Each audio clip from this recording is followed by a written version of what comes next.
We move on now to Neil Greenberg. Professor Neil from King's College London has done a huge amount of work on stress and PTSD and stuff with the military charities over the last few years since Iraq and Afghanistan. He's equally interested in the stress in the general seafaring world, and I hope he's going to come and tell us a bit more about it this afternoon. Neil. Thank you very much. It's a real pleasure to be here, and thank you very much for Human Rights at Sea for inviting me to talk. You've already heard who I am. I served in the Navy for 23 years, and I now work in lots of places, but mostly at King's College London. And just in terms of my talk, I'm going to talk about trauma. I'm the president of the UK Psychological Trauma Society, so rather bizarrely, I'm quite interested in the topic. As you well know, shipping is a dangerous profession. Lots of people die each year, and of course, for everyone that dies, there are plenty that are injured, and many who see the accidents and incidents happen. Today's talk is mostly about trauma, but I wouldn't for a moment want you to think that what goes on in the workplace, be that at sea or elsewhere, and what goes on at home also doesn't impact upon mental health. And so trauma is an important topic, but certainly getting on with your colleagues, getting on with your boss, what goes on at home is also really important. So just a few numbers there. You can see that actually the limited amount of research that's gone on into the mental health of seafarers suggests that actually suicide is more common and than it is in the general population. And also, if you look at people who have been taken hostage, seafarers, you can see that large percentages of them end up having persistent difficulties. So what is a traumatic event? Now, this comes from a very exciting book called The Diagnostic and Statistical Manual, Volume 5. I can see many of you look devastatedly interested. If you can't sleep, 2 pages of that just before bedtime is far more effective than sleeping tablets. But the key thing about this is the definition of a traumatic event, is you see I've underlined the word threatened. People often think about trauma as being the grounding, the fire, the flood. Actually, if nothing actually happens, but you really thought it was going to, that can also have a very significant effect. So the near miss that we know occurs all far too commonly can also be a really big impact. And the last piece that I underline there is we have recognised over the course of the past 20 years that it isn't just single events, groundings, floods and fires. It's also the accumulation of traumatic events over time. Now, this is often called type 2 trauma. This is repeated traumatisation. And we have some quite good papers on this, on people who work in child protection roles or media professionals who go to war zones. We have absolutely no good data on seafarers who are repeatedly exposed to challenging and difficult events. So this is the normal recovery of someone who gets exposed to a traumatic event. It comes from a group of people actually who were subject to armed robbery, who worked in a bank. And you can see that right away, soon after the traumatic event, you can see that actually about 60% of people have lots of symptoms. So they can't sleep well, they are irritable, their concentration's poor. And then very quickly over the first 4, 6, 8 weeks, most of those people recover.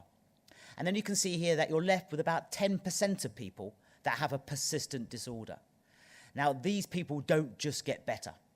So unlike many other health problems, post-traumatic stress disorder, once it sets in, it stays with you. And these people are going to be irritable, they're not going to be doing a very good job, they may well leave the industry because they don't think it's for them, and they're not going to go and get any treatment. So the truths are that most people after traumatic events will do well, otherwise the military, the emergency services, the seafaring organisations would have fallen apart. But it's really important that after the temporary distress has settled, there will definitely be a proportion who will have a long-term disorder, and that will be impairing. So even if you don't particularly care about your staff, and indeed you should, if you want them to do a good job, you should be interested in this topic. Now, one of the reasons that people don't seek help is because of stigma. And stigma is something that people who have mental health problems perceive and they feel. They somehow think they're less worthy than others to seek help. And they're much more likely, therefore, not to talk to anyone about their problems. This is a big study done. This is not seafarers, unfortunately. Again, there's a lack of research there. This is across the UK, carried out in 2007. And this was looking at people who have post-traumatic stress disorder. Now, we often think that military veterans, seafarers, emergency services, they have this stiff upper lip, they don't seek any help. And that's true. but actually so does the rest of society. And what you can see here is whether you've been in the military or not, 70% of people who have post-traumatic stress disorder aren't getting any help at all.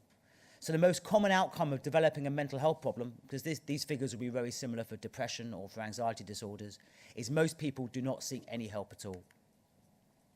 So they don't normally seek help. They mostly worry about what their colleagues and their bosses will think of them. And it's a problem for everybody, whether you serve at sea or not. So the question is, what can you do about this? Well, in broad terms, obviously it's best to prevent people becoming unwell. That's the main aim. Where you can't prevent them becoming unwell, how do you detect their distress symptoms early on? Because then you can do a simple intervention. And then for people who actually really do have a problem, like post-traumatic stress disorder, they should get the right sort of treatment.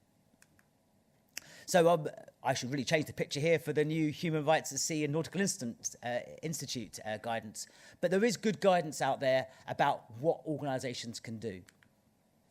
Firstly, every organisation that works in trauma-exposed roles should have a policy that covers it.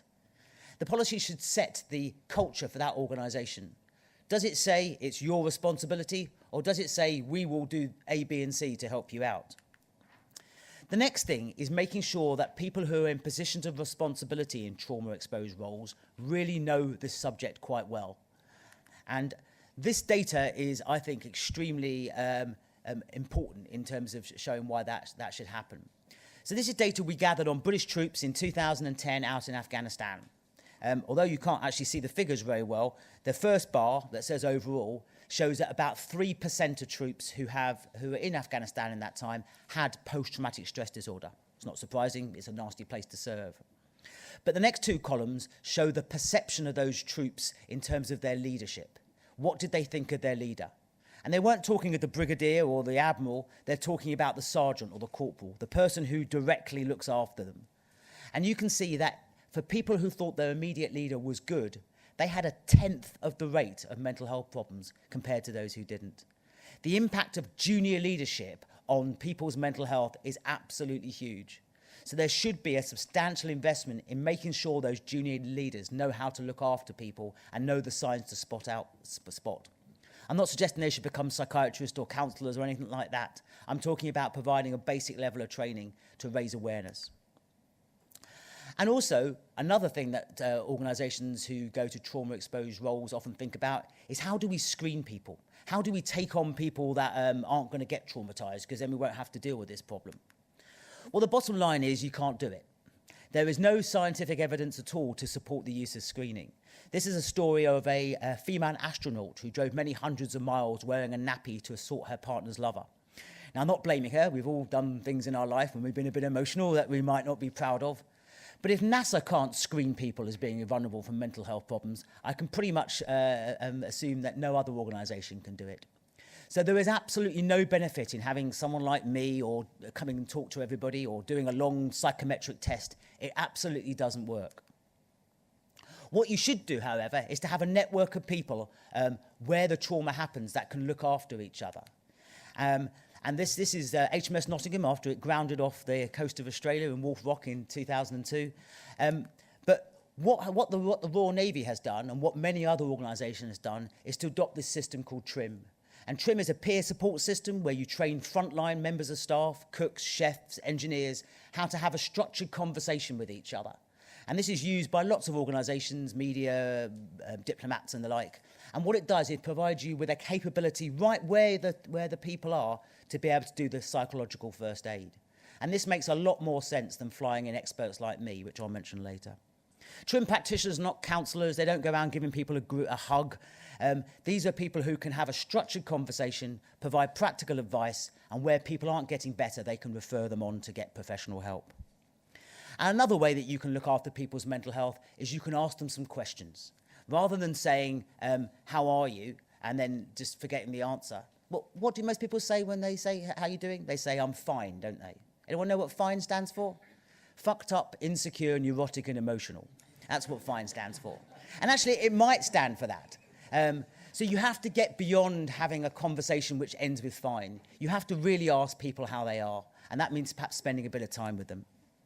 And then for the people who really are ill, Well, this comes from the National Institute for Health and Care Excellence. This is the guidance about how to treat PTSD. And the main point I want to make here is you do not want to be flying in counsellors and therapists. The evidence is really clear that psychological debriefing, flying super psychiatrist in, doesn't work.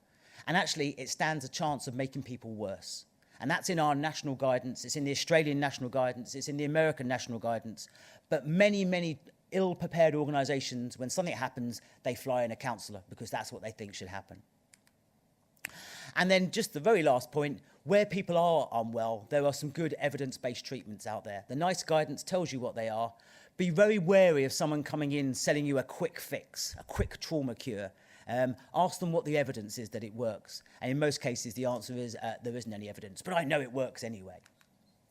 So in summary, mariners, like many other trauma-exposed groups, are at risk of having poor mental health. Most people will not become ill after trauma, but those that do won't seek help. And there are lots of things that an organisation can do which are simple and don't involve lots of expensive psychiatrists that they can put in place to support staff who go through difficult times. Thank you.